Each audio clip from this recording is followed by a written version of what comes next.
get that apartment, because we have the trailer who is rented now. We'd like to move him over and into that apartment, and then rent the trailer back out so we can have some more income coming in.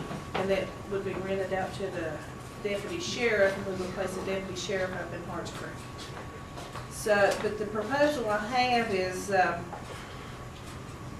he's talking that $4,500 for the material, $4,500 for the labor. I don't know what's your pleasure in accepting this proposal, or? What's the community board up there on that? Did we not hear from them? Yeah. Oh, yes, this is what they're, this is what theirs. came up with this.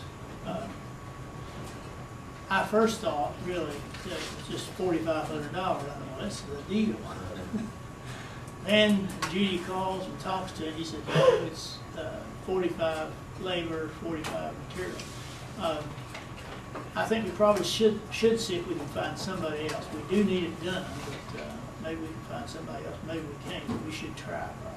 But, Let me just advertise. yeah, we got some money left up there to spend, but 40, I think it's almost $5,000. And I thought, well, we could just do this, but maybe we need to look. They looked around, I mean, they talked to 3 people, and they couldn't get anybody really to get in there and get it done, but it's gonna have to be done Is that next the week. area they used to have for the student up there, or is this a different area? It's- They did it's- similar to Ridgeview, It's, it's that area they had for the student, this needs to be redone, so they just have one big room.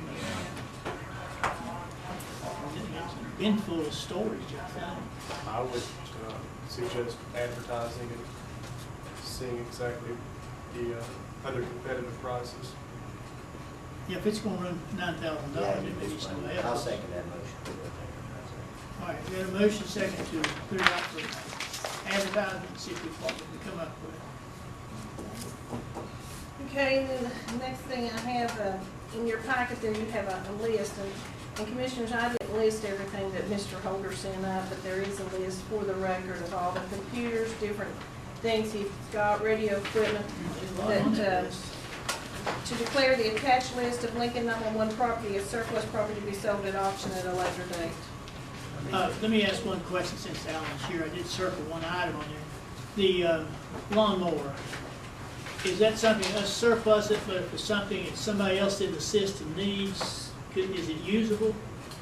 We purchased the lawnmower. It was a John Deere Yeah. lawnmower that was purchased initially the year that we moved onto the farm. And we've been mowing an awful lot of property since then.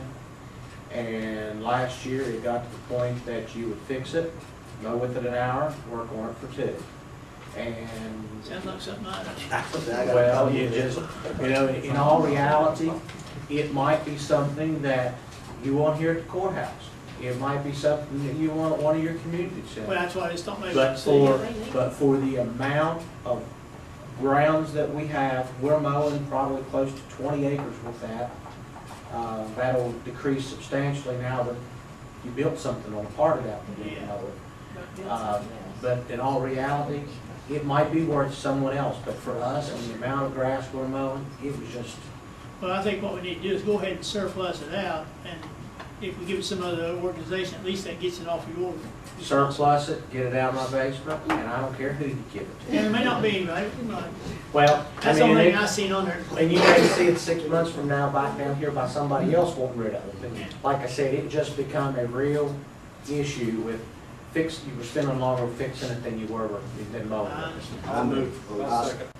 We have a motion second to approve the surplus as mentioned here. All yes?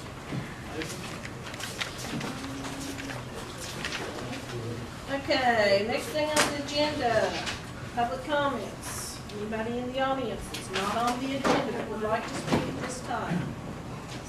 Rebecca and I came over a couple of county commission meetings and asked for a donation for our autism walk. And we haven't heard anything from you all. We went ahead and had our walk. We raised $6,000 for very close to a chamber. So I understand that you all had some more questions. Well, we've been trying to find out more about it. I've called Mr. Grady, but I haven't really got to talk to him from the West Virginia Autism. Well, we talked to Marshall University today.